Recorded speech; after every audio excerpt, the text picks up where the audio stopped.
네, 자매님들 안녕하십니까. 자, 오늘 요한계시록 강의 18번째 시간 갖도록 하겠습니다. 요한계시록 화면 보이신가요? 자, 요한계시록 6장부터 19장까지는 일곱인, 또 일곱 나팔, 일곱 대접의 심판이라는 이 구조로 되어 있습니다. 이 안에는 일곱인, 일곱 나팔, 일곱 대접의 심판이라고 하는 이 중심 줄거리와는 상관없이 별도로 구성된 내용이 있죠. 그래서 우리가 드라마로 치면, 연극으로 치면 막간에 해당하는 이런 부분이라고 말씀을 드렸습니다. 오늘 이제 저희가 이제 12장을 살펴볼 텐데요. 12장부터 이 14장까지가 이 요한계시록의 세 번째 막간에 해당하는 내용이 되겠습니다. 특별히 우리가 이제 첫 번째 막간, 이 7장을 살펴봤을 때, 이 7장에는 7년 환란기에 구원받는 두 부류의 사람들이 소개되고 있습니다. 첫 번째는 유대인으로 구성된 14만 4천의 사람들, 또 뿐만 아니라 이방인들로 구성된 셀 수 없는 큰 무리가 바로 그들입니다. 그래서 이 사람들은 7년의 환란기를 끝까지 견디고 살아남아서 이 천년 왕국을 이루는 백성이 될 것으로 이렇게 보입니다. 또 두 번째 막간, 저희들이 지난 시간에 10장 또 11장을 살펴봤는데, 10장에는 한 특별한 천사가 이렇게 등장하잖아요. 요한이 표현할 때 이 힘센 천사라고 이렇게 기록을 하고 있는데, 바로 이 힘센 천사, 이 특별한 천사를 통해서 하나님께서 피조 세계 전체를 향한 하나님의 그 계획을 다시금 요한계시록을 읽는 독자들에게 상기시키고 있습니다. 그리고 우리가 지난 시간에 살펴본 11장에는 바로 7년 환란기에 예루살렘에서 일어나는 특별한 두 가지 사건에 대해서 소개를 하고 있습니다. 첫 번째는 두 증인이 출현해서 그들의 사역하는 이러한 장면이 기록되어 있고, 뿐만 아니라 예루살렘이 이방인들에 의해서 42달 동안 이렇게 회파된다고 하는 이런 부분이 11장에 나와 있습니다. 자, 오늘 우리가 살펴보게 될 12장부터 이 12장부터는 바로 이 7년 환란기에, 특별히 7년 환란기 중 후반부 3년 반에 이 중요한 역할을 담당하는 이 특별한 배우들이 등장하고 있습니다. 그래서 여기 보면 여자가 나오고 아이가 나오고 용이 나오고, 또 13장에 가면 바다에서 나오는 짐승, 또 땅에서 나오는 이러한 짐승들이 등장하면서 이들이 이 환란기 기간 안에서 어떠한 활동들을 하는지, 이런 부분들이 자세히 기록이 되고 있는데, 오늘 우리가 먼저 이 12장에 나와 있는 여자, 아이, 용, 여기에 대해서 살펴보는 이 시간을 갖도록 하겠습니다. 자, 우리가 12장을 읽기 전에, 자, 요한계시록 우리가 분석해 보면 총 22장으로 되어 있고요. 총 404구절로 이렇게 되어 있습니다. 여기 나와 있는 이 404구절 구절 중에 24권의 구약 성경이 인용되었습니다. 뿐만 아니라 404구절 중에 278구절은 구약 성경에서 직접적으로 인용이 된 것입니다. 그러니까 이거 어떤 의미를 갖고 있냐면, 우리가 초등학교에 입학하면 산수 시간에 더하기 빼기 나누기 곱하기 배우지 않습니까? 그래서 이것을 했을 때 이제 1차 방정식도 풀고 2차 방정식도 풀게 되지 않습니까? 요한계시록도 마찬가지라고 하는 거예요. 요한계시록의 3분의 2가 이 구약 성경에 기초하고 있기 때문에 구약 성경에 대한 배경이 부족하거나, 또 구약과 신약을 전체적으로 보는 이러한 안목이 부족하면 실은 이 요한계시록 해석에 어려움을 겪을 수밖에 없습니다. 그래서 우리가 이렇게 공부하는 이 강의 시간에 계속해서 우리가 구약 성경을 인용하고 살펴보는 이유가 바로 여기에 있습니다. 더군다나 요한계시록은 상징적인 표현이 많아요. 그렇다고 해서 모든 것이 상징으로 기록된 것은 아닙니다.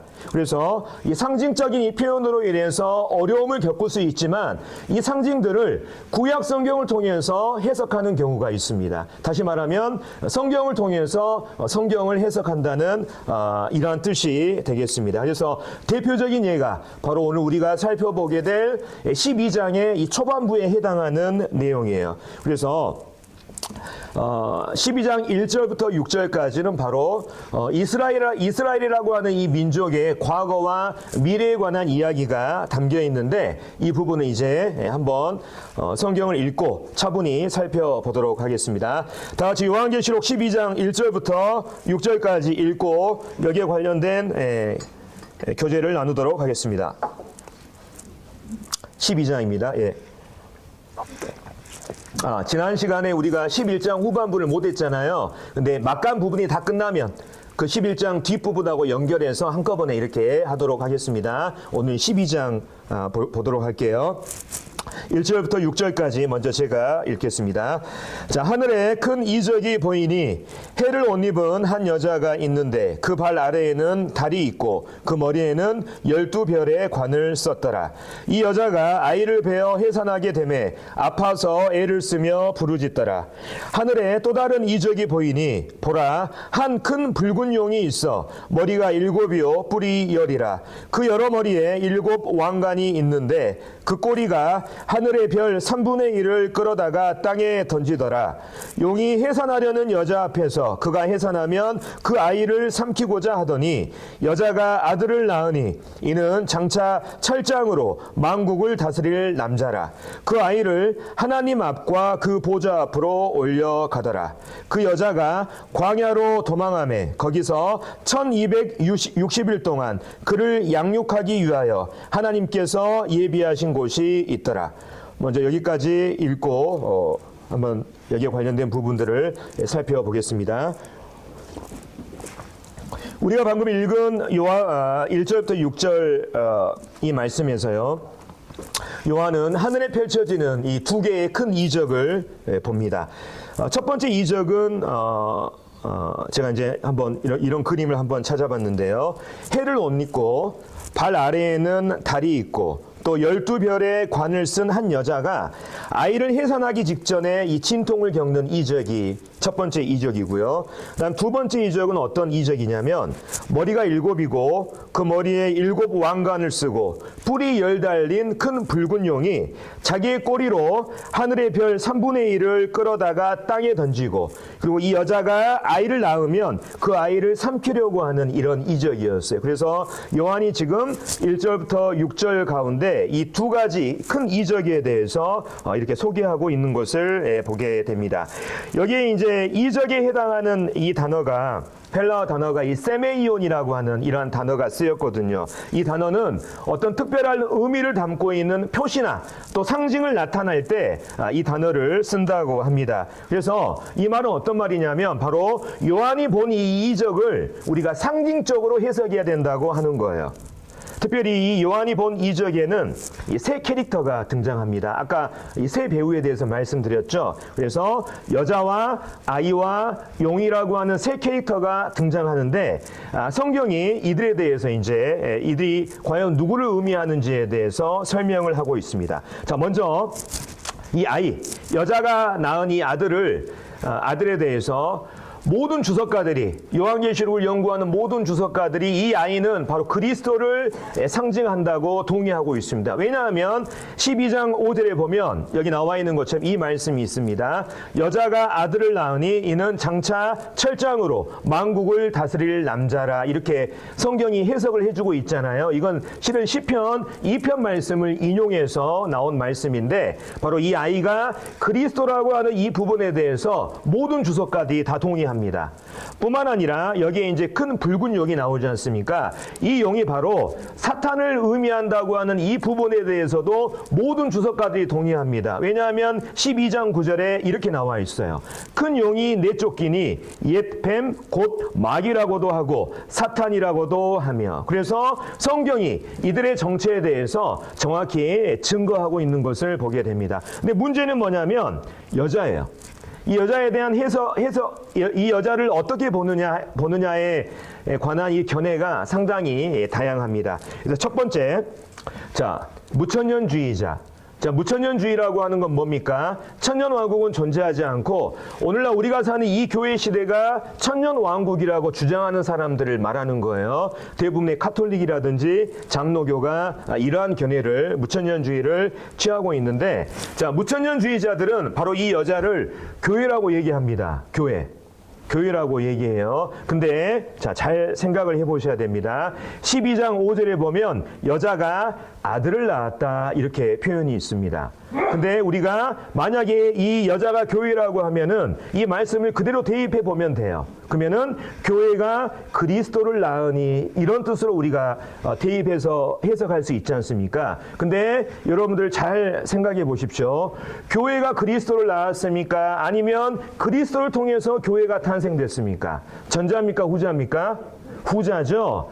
예, 교회가 그리스도를 낳은 것이 아니라 바로 그리스도의 그 죽음, 그분의 생명을 통해서 교회가 탄생되었다고 하는 이 부분에 대해서 우리 모두가 잘 알고 있습니다. 성경이 그걸 증거하고 있어요. 그렇기 때문에 바로 이 여자를 교회로 보는 해석은 잘못된 해석이라고 하는 것을 알 수가 있는 것이죠. 두 번째, 로마 카톨릭에서는 이 문자적인 의미를 취해서 바로 이 아이를 낳은 이 여자를 마리아라고 얘기합니다. 왜냐하면 그리스도가 육신의 어머니인 마리아를 통해서 출생되었기 때문이죠. 근데 이러한 해석에도 문제가 있어요. 왜냐하면 12장 14절에 보면 우리가 이따 살펴보겠지만 그 여자가 큰 독수리의 두 날개를 받아 광야 자기 곳으로 날아가서 거기서 그 뱀의 낯을 피하여 한 때와 두 때와 반 때를 양육받음에 이런 말씀이 있거든요. 이 말은 어떤 말이냐면 바로 이 여자가 사탄의 그 박해를 피해서 나중에 3년 반 동안 심한 고생을 하게 된다는 이런 의미예요. 제가 이따 이제 소개해 드리겠지만, 근데 우리가 성경을 살펴보면 과연 마리아는 지금 현재 죽고 없잖아요. 근데 마리아가 어떻게 이 환란기에 이 사탄의 낯을 피해서 3년 반 동안 피해 다니는 이러한 일이 과연 있을 수 있냐.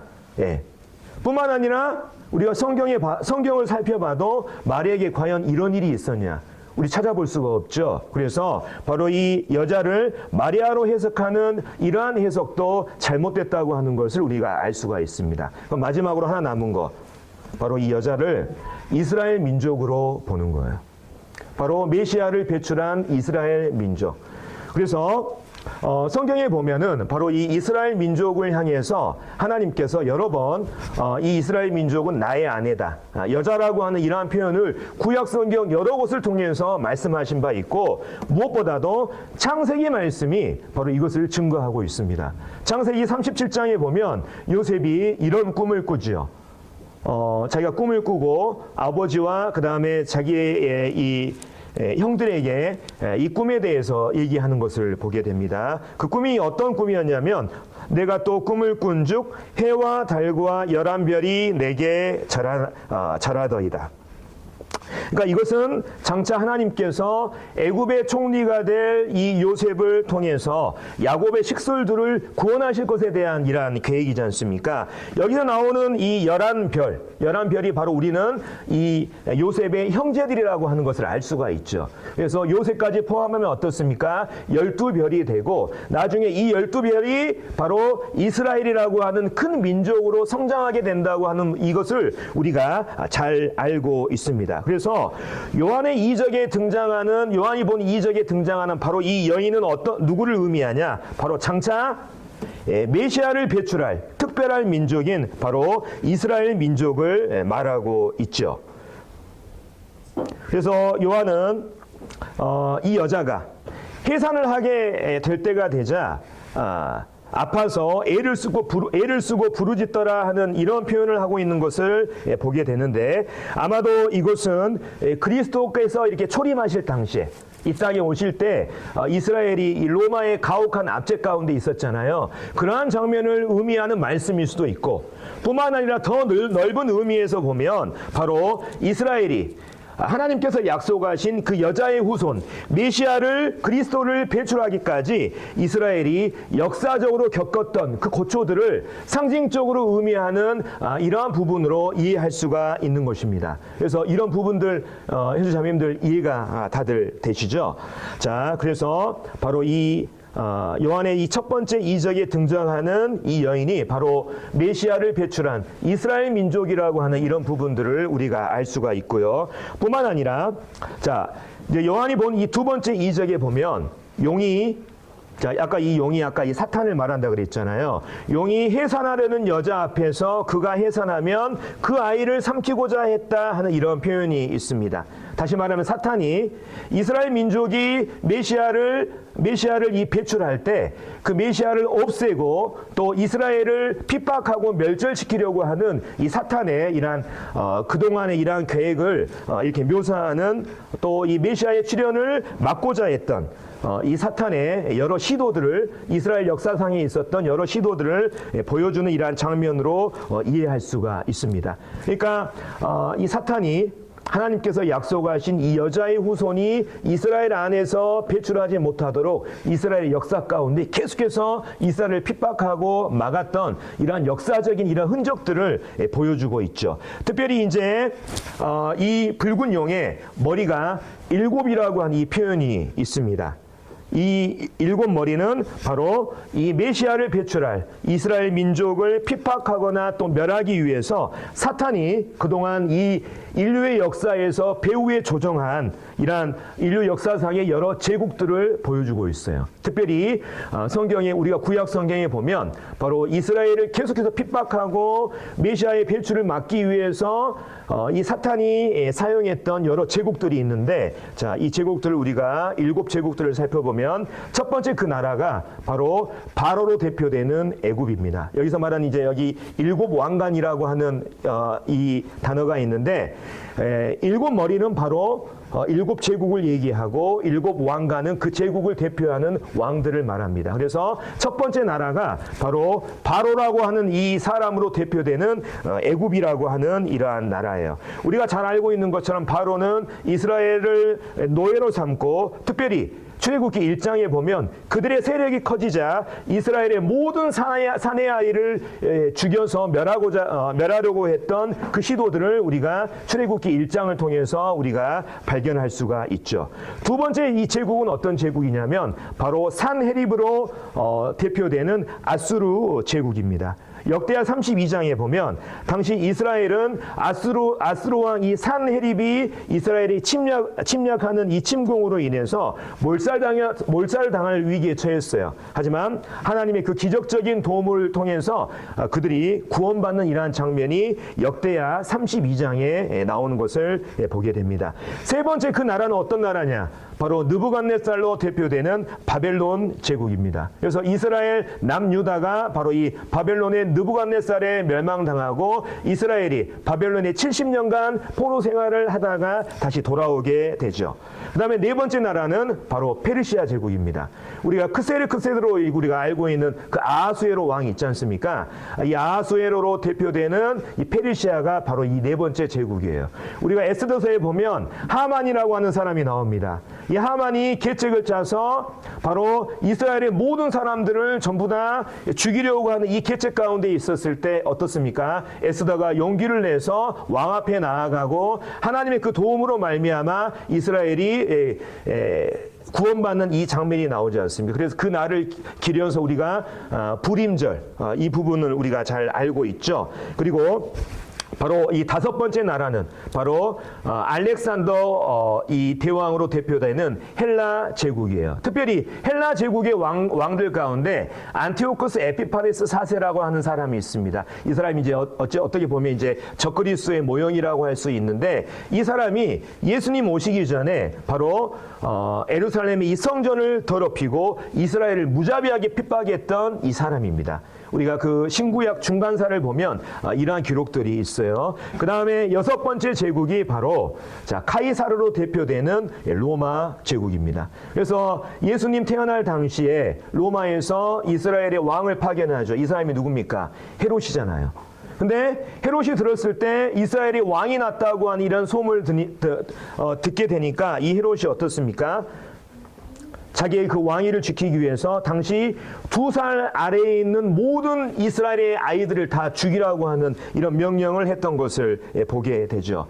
헤롯은 그것이 자기의 왕위를 지키기 위한 이러한 수단이었지만 실은 메시아를 죽이기 위한 사탄의 계략이었던 것을 보게 됩니다. 그리고 로마에 이어서 이제 마지막 제국이 남았는데 이 제국은 바로 이제 앞으로 이 7년 환란기에 적그리스도가 다스릴 이 적그리스도의 제국입니다.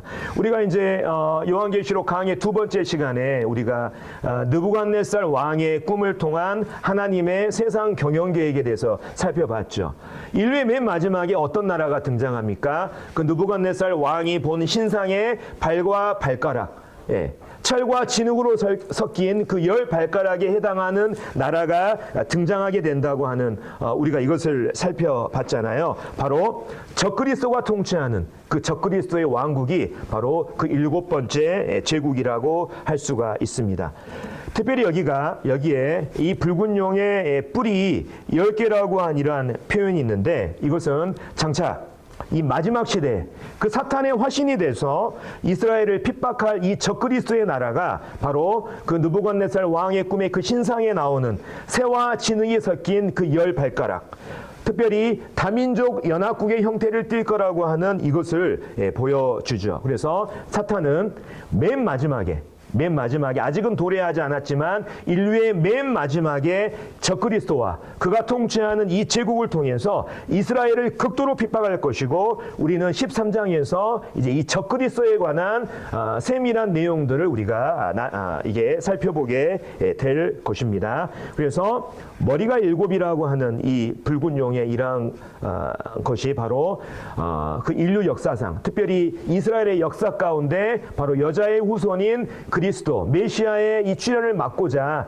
사탄이 그동안 뒤에서 조정했던 인류 역사상의 큰 제국들의 이러한 모습들을 흔적들을 우리에게 보여주고 있다고 할 수가 있겠습니다. 자, 뿐만 아니라 여기 보면 이 용의 이 꼬리에 대해서 나옵니다. 그 꼬리가, 용이 가진 그 꼬리가 하늘의 별 3분의 1을 끌어다가 땅에 던졌다 하는 이 표현이 나옵니다. 여기 이제 하늘의 별에 해당되는 이 헬라어 문법을 보면요, 하늘에 떠 있는 별을 의미하는 것이 아니라 하늘에 속한 별이라고 하는 이러한 의미를 가지고 있습니다. 이건 뭐냐면 이것이 단순히 여기 나오는 이 하늘의 별이 단순히 하늘에 떠 있는 이 별이 아니라 바로 하늘에 속한 영적인 존재들, 특별히 천사를 의미하고 있다고 하는 것을 우리에게 보여주고 있습니다. 여기에 이 꼬리라고 하는 말이 있는데요. 이 꼬리라고 하는 표현은 바로 이 용이 가진 강력한 영향력과 능력을 의미하고 있는데 이 꼬리가 하늘의 별 3분의 1을 끌어다가 땅에 던졌다고 하는 이 표현은 바로 과거 하늘에서 있었던 이 최초의 반역을 의미하는 것으로 보입니다. 그래서 사탄이 하늘의 천사 3분의 1을 하나님을 반역하는 그 일에 끌어다가 가담하게 하고 자기의 편으로 만든 그 사건, 이로 말미암아 사탄과 그를 따르는 천사들이 하늘에서 이 땅으로 쫓겨난 이 사건을 상징적으로 보여주는 이런 말씀이라고 할 수가 있죠. 그래서 에스겔서 말씀에 보면 이 루시퍼로 추정되는 이 존재를 향해서 성경이 이렇게 기록하고 있습니다. 네가 아름다움으로 마음이 교만하였으며 네가 영화로움으로 네 지혜를 더럽혔으며 내가 너를 땅에 던져 왕들 앞에 두어 그들의 구경거리가 되게 하였도다. 그래서 바로 이 사탄이 하늘의 천사 3분의 1을 데려다가 하나님께 반역해서 그 하늘로부터 쫓겨난 셋째 하늘로부터 쫓겨난 이러한 사건을 우리에게 보여주는 이러한 말씀이라고 할 수가 있습니다. 자, 이제 12장 5절에 보면 이제 이 아이에 대해서 이제 구체적으로 나오는 장면이 나옵니다. 여자가 아이를 낳으니 이는 장차 철장으로 만국을 다스릴 남자라. 그 아이를 하나님 앞과 그 보좌 앞으로 올려가더라. 자, 시편 2편 말씀에 보면 이 말씀이 있습니다. 자, 시편 2편을 메시아 시편이라고 하는데 장차 그리스도에 대해서 이러한 예언이 있어요. 네가 철장으로 그들을 깨뜨리며 질그릇같이 부수리라 하시도다. 장차 예수 그리스도께서 통치하실 이 천년 왕국에 그리스도께서 바로 이 철장 권세를 통해서 온 세상을 통치하신다고 하는 그 약속의 말씀이 시편 2편 말씀에 기록이 돼 있죠. 여기서 철장으로 만국을 다스릴 이 아이, 이 남자아이가 바로 그리스도라고 하는 이것을 우리에게 보여주고 있는데, 이 아이를 하나님 앞과 그 보좌 앞으로 올려가더라, 이 표현을 보면 바로 이것은 그리스도의 이 초림과 또 승천을 이렇게 한 번에 보여주는 이러한 말씀으로 우리가 이해할 수가 있습니다. 그래서 우리가 12장 1절부터 5절까지 말씀을 쭉 살펴봤는데, 성경 전체적인 이러한 역사에 대해서 이 짧은 구절을 통해서, 특별히 이스라엘 역사를 통해서 사탄의 어떤 이러한 계획들과 그 다음에 이스라엘의 여러 이러한 고초들과 어떤 인류 역사상의 어떤 이 제국의 모든 모습들을 우리에게 이 짧은 구절을 통해서 보여주고 있다고 우리가 이해하시면 좋겠습니다. 자, 이제 5절까지 이제 이스라엘이 과거에 대해서 다루었다면, 이제 6절부터는 바로 이스라엘의 미래로 요한의 이 초점이 넘어갑니다. 자, 12장 6절에 보면 그 여자가 광야로 도망하매, 아까 말씀드린 것처럼 이 여자가 누구를 말한다 그랬습니까? 바로 이스라엘 민족을 말한다 그랬죠. 바로 이스라엘 이 민족이 환란기 때 사탄의 이 박해를 피해서 1260일 동안, 이 1260일이라고 하는 것은 정확히 얘기하면, 성경적으로 얘기하면 3년 반이에요. 42달. 예. 그래서 특별히 후반부 환란기 중에 후반부 3년 반 동안 이스라엘이 사탄의 극심한 박해를 피해서 하나님이 그들을 보호하시는 특별한 장소에서 보호받는 이러한 장면을 우리에게 보여주고 있습니다. 제가 읽어보면 그 여자가 광야로 도망하매 거기서 1260일 동안 그를 양육하기 위하여 하나님께서 예비하신 곳이 있더라. 여기에 지금 1260일이라고 하는 기간이 나와 있는데, 뒤에 있다 12장 후반에 보면 이 1260일이 어떠한 말로 표현이 돼 있냐면 한때와 두때와 반때, 이렇게 표현이 되어 있습니다. 이 한때, 이 때를 1년으로 계산하면 정확히 어떻습니까? 한때와 두때와 반때면 3년 반이 되는 거예요. 42달, 1260일. 예. 그래서 우리가 이러한 부분으로 우리가 같은 기간으로 이해하시면 좋겠고, 자, 그렇다면 왜 이스라엘이라고 하는 이 민족은 환란기에 3년 반 동안 이 광야로 도망해야 됐을까? 왜 도망해야 됐냐? 그 배경이 이제 7절부터 나오고 있어요. 왜 이스라엘은 사탄이 왜 이스라엘을 박해하고 이스라엘이 피할 수밖에 없었냐? 예, 그 부분이 이제 7절부터 나오고 있는데, 이제 7절부터 12절까지의 말씀을 읽고 이제 이 배경에 대해서 한번 살펴보도록 하겠습니다. 12장 7절부터 12절. 하늘에 전쟁이 있으니 미가엘과 그의 사자들이 용과 더불어 싸울세, 용과 그의 사자들도 싸우나 이기지 못하여 다시 하늘에서 그들이 있을 곳을 얻지 못한지라.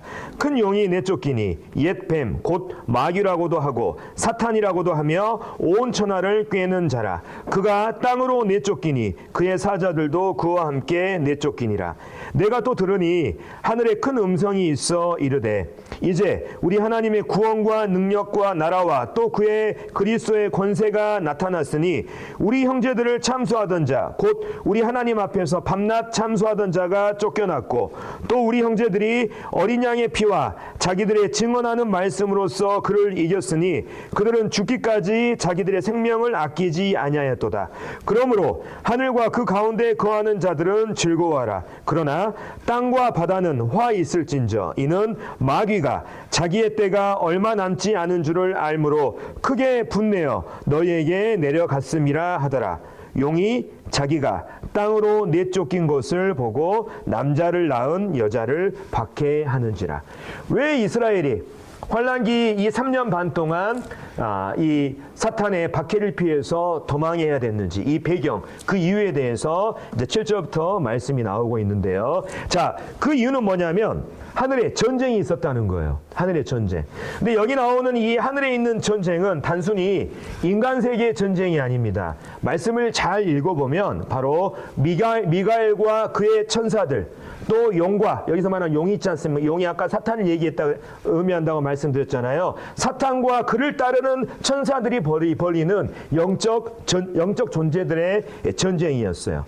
특별히 여기 이제 미가엘이라고 하는 이 존재가 나오는데, 미가엘이라고 하는 이름의 뜻은 뭐냐면 누가 하나님과 같은가, 이런 뜻을 가지고 있습니다. 나중에 보면 우리가 뒤쪽 13장에 보면 이 거짓 선지자가 나와서 적그리스도를 향해서 누가 이 짐승과 같은가, 이런 또 표현을 하는 것을 보게 되거든요. 근데 이제 이 미가엘이라고 하는 이 이름의 뜻은 누가 하나님 같은가 하는 이런 의미를 가지고 있는데, 성경에서 이 미가엘이 소개될 때 이렇게 소개되고 있습니다. 다니엘서 12장 1절에 보면 바로 이스라엘을 지키는 영적인 군주, 어찌 보면 이제 수호천사라고 할 수가 있고요. 뿐만 아니라 유다서 9절에 보면 바로 천사장이라고 이렇게 표현이 되어 있는 것을 보게 됩니다.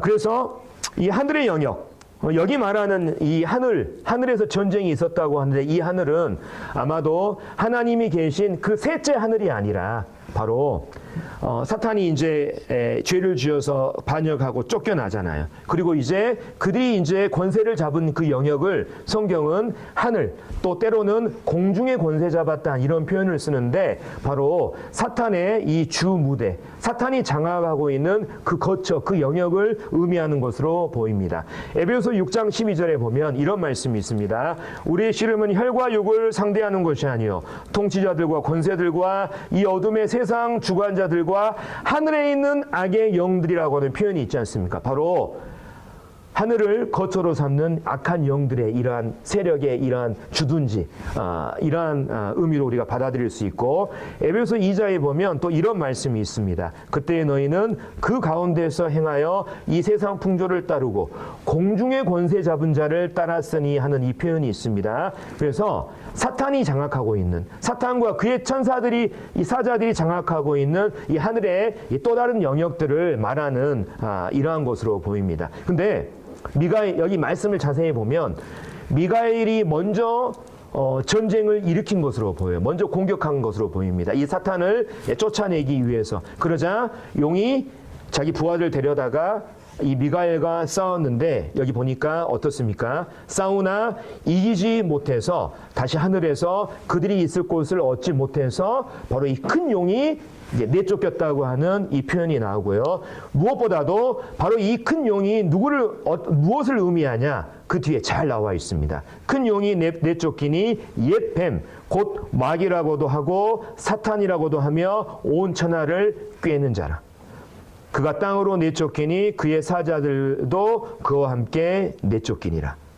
여기서 말하는 사자는 그를 따르는 천사를 얘기하는 거예요. 영어식으로 보면 엔젤이라고 나와 있어요. 그러니까 천사가 영적인 존재이지만 우리가 익히 알고 있는 이러한 천사들도 있지만, 이 사탄의 휘하에 있는 이 영적인 존재들, 천사들도 있다고 하는 것을 우리가 알 수가 있죠. 여기에 바로 이제 큰 용의 정체에 대해서 나오는데, 큰 용의 정체를 바로 옛 뱀이라고 합니다. 옛 뱀이라고 말하고 있습니다. 바로 과거 에덴 동산에서 아담과 하와를 꾀서 죄를 짓게 만들었던 이 정체, 이 사탄의 정체가, 이 뱀의 정체가, 그 뱀이 깨잖아요. 아담과 하와를. 그 뱀의 정체가 바로 사탄이었다고 하는 것을 우리에게 잘 보여주고 있죠. 그래서 이 뱀이라고 하는 표현은 바로 이 사탄이 가지고 있는 이 성품을 우리에게 보여주고 있습니다. 어떤 성품? 강교한 성품을 우리에게 보여주고 있어요. 사탄이 가지고 있는. 뿐만 아니라 이 용을 가리켜서 마귀 사탄이라고 하는데, 사탄의 뜻은, 이름의 뜻은 어떤 뜻을 가지고 있냐면 비방하는 자, 참소하는 자라고 하는 뜻을 가지고 있습니다. 이것은 이 사탄 마귀가 가지고 있는 이러한 하나님의 사람들을 계속해서 비방하고 참소하는 그의 이러한 성품을 우리에게 보여주고 있죠. 뿐만 아니라 이 큰 용에 대해서 또 다른 표현이 있습니다. 온 천하를 꿰는 자라. 인류가 시작된 이후로 이 세상 온 천하의 사람들을 그동안 꿰고 속이고 미혹했던 이 존재가 바로 사탄, 바로 이 붉은 용이라고 하는 이것을 성경에서 우리에게 잘 말해주고 있습니다. 그래서 여기에 나오는 이 붉은 용, 옛 뱀, 마귀, 사탄, 온 천하를 꿰는 자, 이 모든 것이 우리가 잘 알고 있는 이 사탄이라고는 한 존재를 지칭하는 이러한 동일한 표현이라는 것을 우리가 알게 되고, 바로 사탄이 가지고 있는 이 붉은 용이라고 하는 것도, 붉다고 하는 것은 이 존재가 가진 잔인한 이 성품을 우리에게 보여주고 있는 거예요. 그래서 사탄이 가지고 있는 그 잔인함과 강교함과 속임과 비방의 이러한 성품들을 우리에게 이 말씀을 통해서 잘 보여주고 있습니다.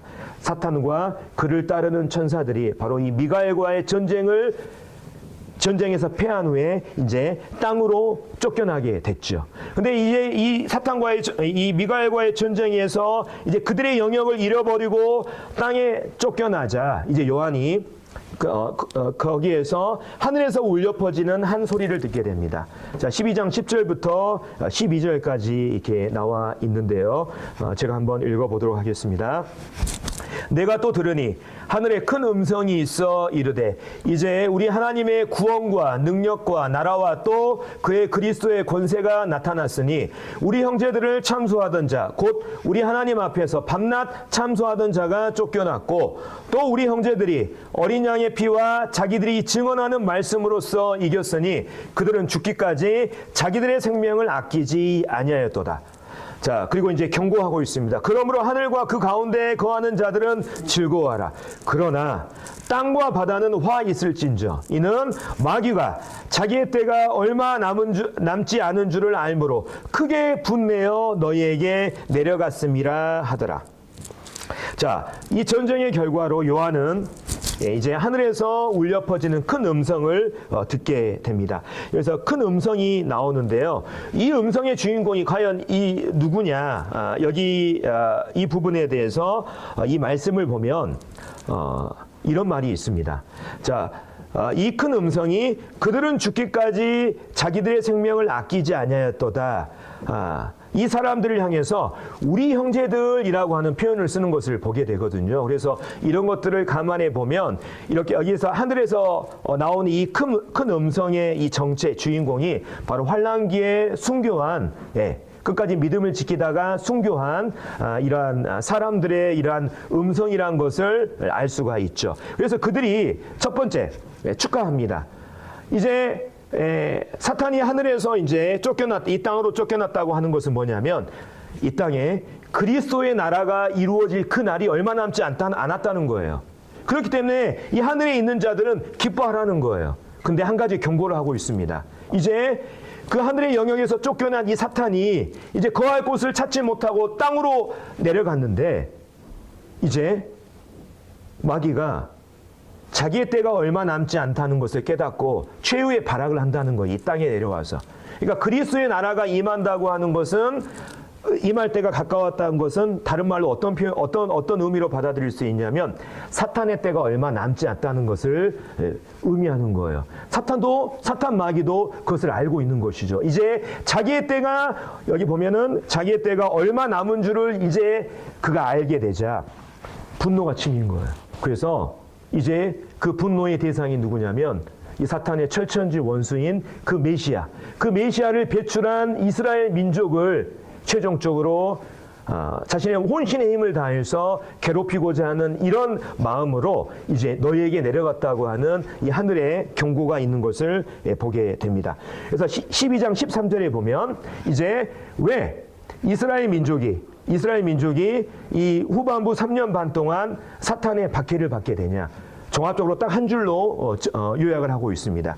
용이 자기가 땅으로 내쫓긴 것을 보고, 하늘의 그 영역에서 그가 쫓겨났고, 이제 자기의 때가 얼마 남은 줄을 이제 그가 알기 때문에 남자를 낳은 이 여자를 박해하고자 이제 마음을 먹게 되는 것입니다. 그래서 이제 이 환난기에 이 후반부 3년 반 동안 1260일 동안 이제 이스라엘은 바로 이 적그리스도의 이 박해를 피해서 또 핍박 가운데 그들이 고생하는 이러한 장면들이 이제 이 다음 구절에 나와 있는데요.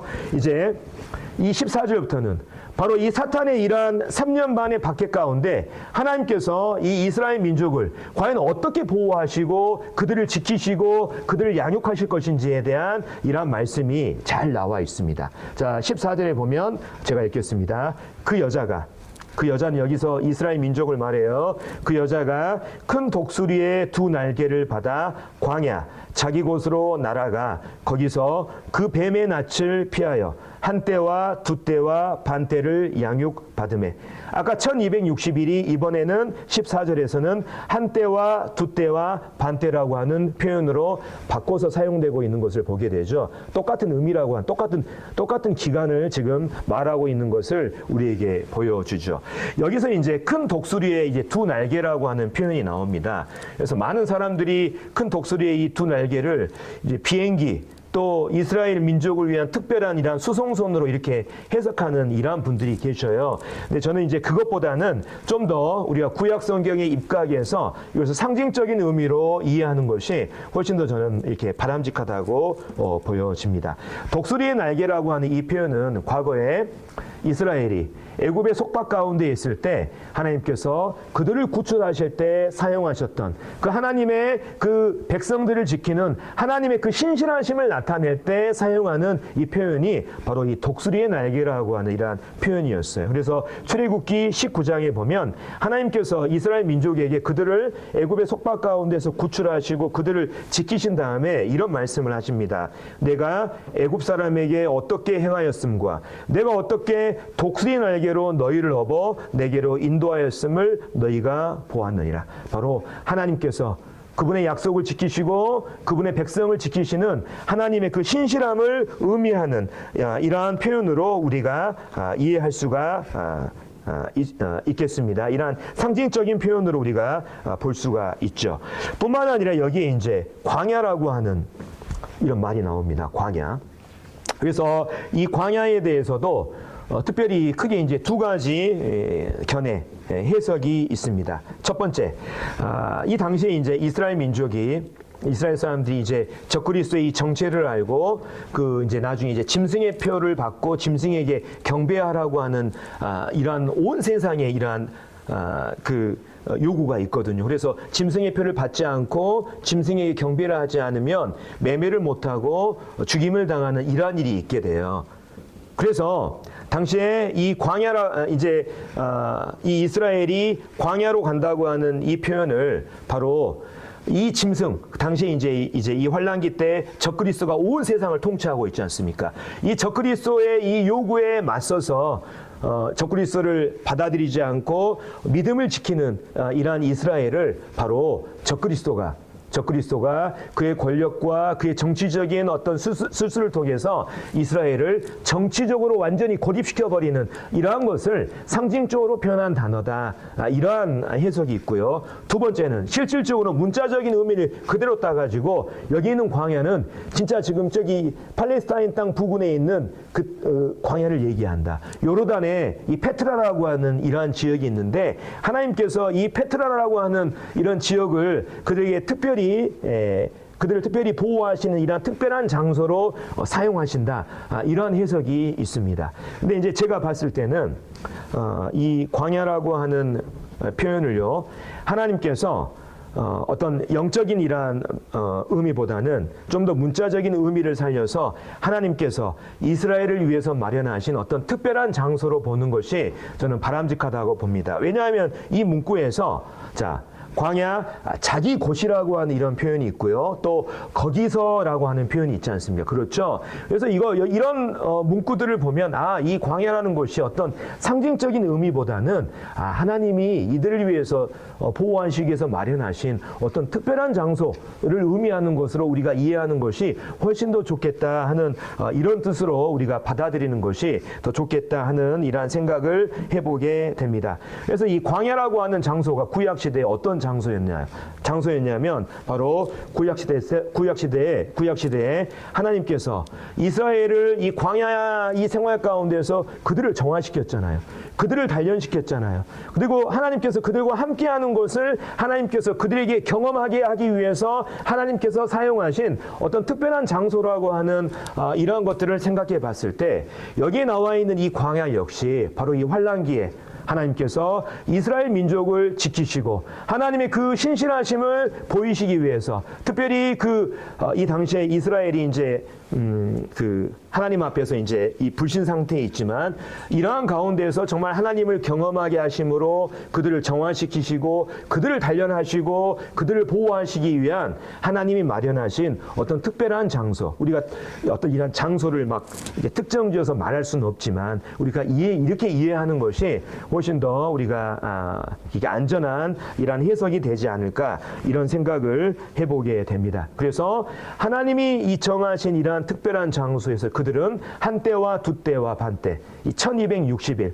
연수로 치면 3년 반, 42달의 이러한 기간들을 그들이 하나님의 특별한 보호 가운데 있으면서 그들이 양육받게 된다고 성경은 말하고 있습니다. 근데 이 광야에 있는 이스라엘 민족을 이제 이 뱀, 사탄이 완전히 이렇게 멸하려고 하는 이러한 계획을 또 15절과 16절을 통해서 우리가 살펴볼 수가 있는데 제가 한번 읽겠습니다. 이스라엘이 이제 광야라고 하는 특별한 장소로 이제 하나님의 보호를 받습니다. 근데 여자의 뒤에서 뱀이 그 입으로 물을 강같이 토하여 여자를 물에 떠내려가게 하려 하되 땅이 여자를 도와 그 입을 벌려 용의 입에서 토한 강물을 삼키니. 그러니까 여기 보면 똑같은 용과 뱀이 똑같은 이러한 존재잖아요. 근데 여기에는 뱀이라고 하는 한쪽에서는 뱀이라고 하는 표현이 나오고 뒤에는 용이라고 하는 이러한 표현으로 이렇게 다른 표현으로 이렇게 함께 사용되고 있는 것을 이제 보게 되는데요. 자, 이걸 요약하면 뱀이 입으로 물을 토해내서 다른 번역본에는 홍수로 이렇게 기록이 되어 있습니다. 여자를 해치려고 하지만 땅이 강물을 삼켜서 여자를 이렇게 돕는 장면이 나옵니다. 근데 여기에 이제 두 가지 해석이 있어요. 이 말씀을 보는데 두 가지 해석이 있습니다. 첫 번째는 자, 문자 그대로 해석하는 거예요. 다시 말하면 사탄이 광야로 도피하는 이스라엘을 멸하기 위해서 홍수를 일으킨다는 거예요.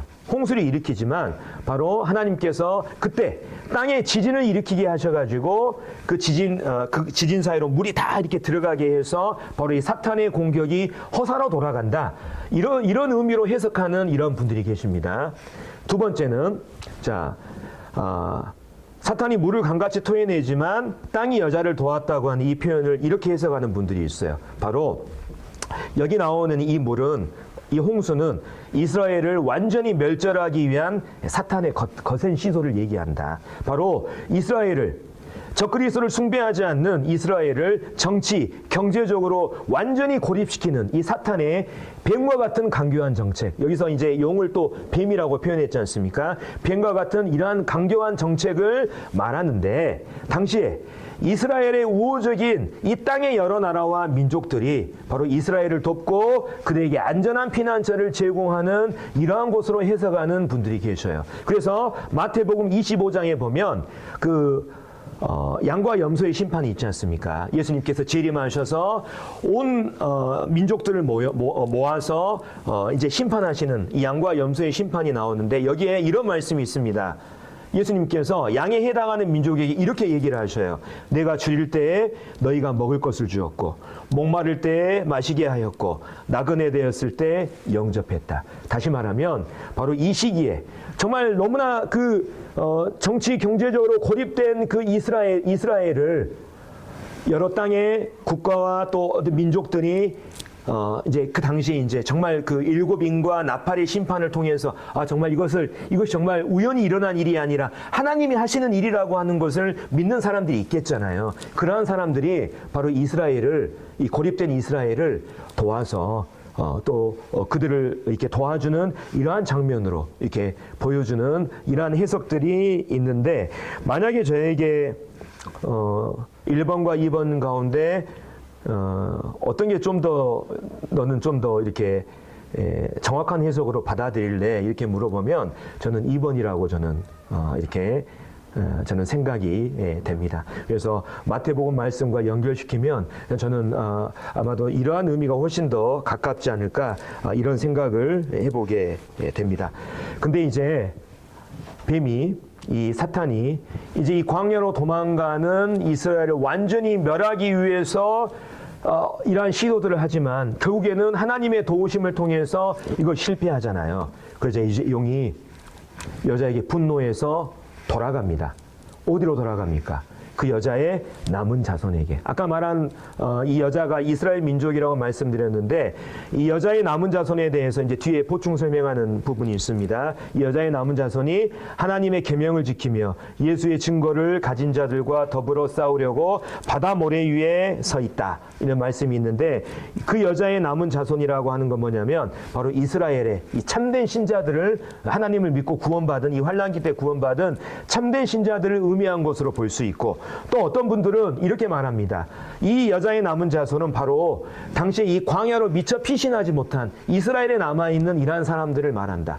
또 어떤 분들은 이렇게 얘기합니다. 여기에 있는 남은 자손은 바로 계시록 7장에 나오는 14만 4천 명의 사람들을 말하고 있다. 이런 해석들이 있거든요. 어찌됐든 바로 이 12장은 이스라엘의 이 참된 신자들을 공격하고자 하는 이 사탄의 시도를 보여주고 있어요. 그래서 이 용이 바다 모래 위에 서 있다고 이렇게 나와 있잖아요. 그러면 13장에 바로 이것이 이어집니다. 12장과 13장 사이에는 그리고라고 하는 말이 있어요. 근데 우리말 개역 성경과 킹 제임스 성경 모두 그리고라고 하는 접속사가 모두 빠져 있습니다.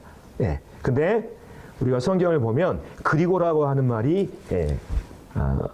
헬라어에는 그대로 이렇게 표현되고 있는 것을 보게 되는데 용이 바다 위에 서 있는데 이제 거기에서 13장 1절에 보면 바다에서 나오는 짐승이 나와요. 그리고 또 뒤에 땅에서 올라오는 짐승이 나옵니다. 그래서 이 두 짐승이 바로 환란기 때 이 적그리스도와 거짓 선지자를 말하고 있는데요. 이 부분은 이제 13장에 가서 우리가 다루도록 하겠습니다. 자, 마지막으로 이제 이 말씀 이제 정리를 해보겠습니다. 자, 우리가 요한계시록을 읽게 될 때 요한계시록을 읽는 독자들이 가장 어려움을 겪는 것 가운데 하나가 뭐냐면 또한 요한계시록을 가장 이해하기 어렵게 만드는 게 뭐냐면 여기에 보면은 어떤 사건이 일어나긴 일어나는데 시간 관계가 명확하지 않아요. 어떨 때는 앞으로 갔다 다시 뒤로 갔다 앞으로 갔다 뒤로 갔다 하는 이런 장면들이 있거든요. 그래서 이 시간 관계가 명확하지 않기 때문에 요한계시록을 읽어도 해석이 안 되는 이러한 경우가 있습니다. 근데 우리가 좀 이런 부분들을 우리가 생각하시면 좀 이해가 되실 것 같아서 이 부분을 말씀을 드립니다. 자, 아까 말씀드린 것처럼 요한계시록이 총 404구절로 돼 있다 그랬어요. 근데 딱 절반에 해당되는 202절과 203절에 해당되는 구절이 오늘 우리가 살펴본 12장 7절과 8절입니다. 그래서 12장 7절과 8절에 어떤 내용이 있냐면 자, 용이 사탄이 미가엘과의 하늘의 전쟁에서 패해서 땅으로 쫓겨나는 장면이 나와요. 이게 딱 요한계시록의 가운데 있는 구절입니다. 그래서 많은 학자들이 이러한 분별을 제시합니다. 7년의 환란기를 절반으로 나눴을 때 바로 이 구절을 중심으로 용이 하늘에서 쫓겨나는 이 장면을 통해서 환란기의 전반부 3년 반이 마감되고 그리고 나중에 19장에 예수님께서 재림하시는 이것을 통해서 마지막 후반부 3년 반이 마감된다. 이렇게 분별하는 분들도 계시거든요. 그래서 이러한 것들을 이제 종합해서 제가 좀 더 이 7년 환란기를 이해하기 쉽게 이 부분을 정리를 잠깐 이제 우리가 딱 오늘 12장이니까 거의 중간 정도 됐잖아요. 이 부분을 한번 정리를 해보겠습니다. 자, 이 땅에 7년 환란기가 시작될 때 어떻게 이 7년 환란기가 시작되냐면 바로 다니엘의 이 70일의 중에 마지막 한 일회가 어떻게 시작하냐면 다니엘서 9장 27절에 보면 그가 장차 많은 사람들과 더불어 한 일회 동안의 언약을 굳게 정하겠고 적그리스도가 등장해서 이스라엘과 평화조약을 맺고 성전의 제사를 허용하는 이러한 장면을 통해서 이제 7년의 환란기가 시작됩니다. 근데 이 환란의 절반부에 9장 27절에 보면 그 적그리스도가 그 일의 절반의 제사와 예물을 금지할 것이라고 나와 있거든요. 다시 말하면 환란기 때가 되면 그 이스라엘의 그 예루살렘의 성전에서 하나님을 향한 유대인들의 이 제사가 이루어지지만 환란기 절반이 되면 이 적그리스도가 그것을 금지한다고 하는 거예요. 그래서 환란기 전반부 3년 반에는 성전의 제사가 허용되지만 환란기 후반부 3년 반이 되면 성전 제사가 금지된다고 하는 것을 우리가 알 수가 있고요. 그 다음에 우리가 지난 시간에 살펴봤습니다. 자, 두 증인의 사역. 그들이 예루살렘에 출현해서 1260일, 42달, 3년 반 동안 사역한다고 하는 이 부분을 우리가 살펴봤죠. 그들이 사역하고 죽임을 당한 이후에 하늘로 올라갑니다. 근데 누구에게 죽임을 당합니까?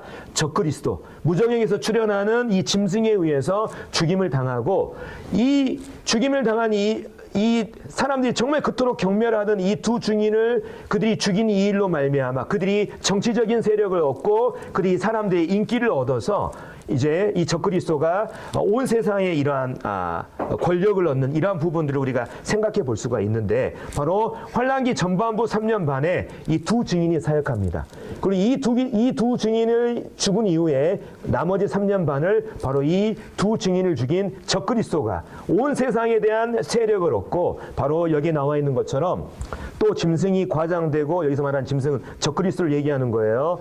짐승이 과장되고 신성 모독을 말하는 입을 받고 또 얼마 동안 42달 동안 일할 권세를 받으니라. 42달은 횟수로 하면 몇 년인가요? 3년 반. 그래서 후반부 3년 반이 되면 적그리스도가 온 세상을 장악하고 통치하는 이러한 때가 된다고 하는 이런 부분들을 우리가 알 수가 있고 또 예수님의 말씀에서도 이렇습니다. 이 7년 환란부의 이 전반부 3년 반에 대해서 예수님이 이제 쭉 이렇게 설명하면서 바로 이 모든 것은 재난의 시작이다 이런 말씀을 하시거든요.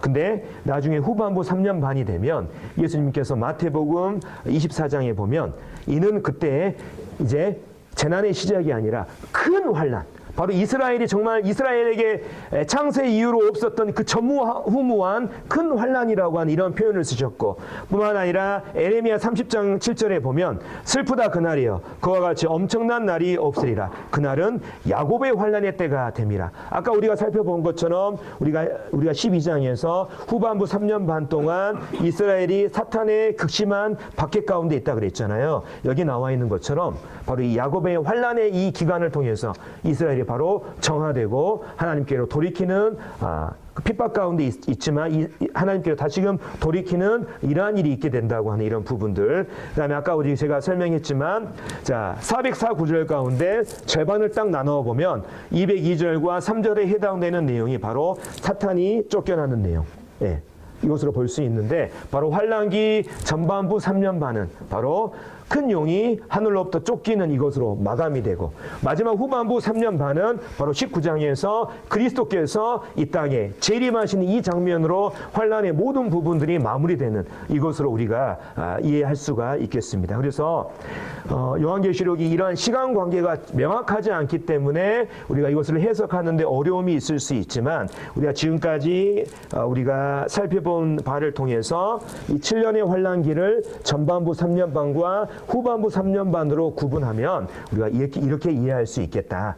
이렇게 여러분들이 보시면 되겠습니다. 자, 그래서 이제 시간이 오늘 좀 많이 갔네요. 이제 죄송한 말씀 드리고 다음 시간에는 13장을 살펴보겠습니다. 13장에는 이제 본격적으로 적그리스도가 나옵니다.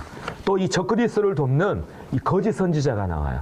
그래서 또 우리가 잘 알고 있는 666, 이 짐승의 표도 13장에 나옵니다. 그래서 한번 읽어보시고 또 미리 또 공부해 오시면 좋겠습니다. 이상으로 마치겠습니다.